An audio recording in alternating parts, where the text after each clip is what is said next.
Ayan guys, eSIM guys is the best kasi hindi mo na kailangan ng physical SIM card para po magkaroon ka ng data or pan-text tsaka pantawag. Ang kaganda kasi guys ng eSIM, hindi ka na insert ng SIM, alis ng alis, sisira yung SIM card. Tsaka kaganda nito guys, kung natapat ka sa mga areas na malakas yung signal, pwede siyang makot ng 120 Mbps pataas.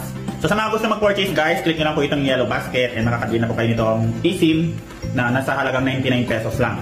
So di mo na kailangan ng SIM card, pero pwede lang ito sa mga compatible phone. Like ang cellphone ko po is Samsung A55. So, meron siyang feature na kung saan pwede kang mag-add ng eSIM.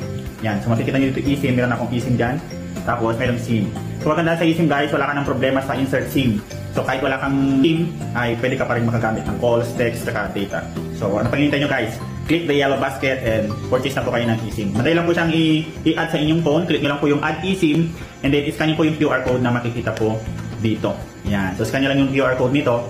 And automatic, ma-add na po yung eSIM sa inyo. Yun lang. Sa mga may question, pwede nyo akong i-message or direct PM me, follow my TikTok accounts, and sasagutin ko kayo and i-assist ko kayo kailangan yung assessment. Thank you.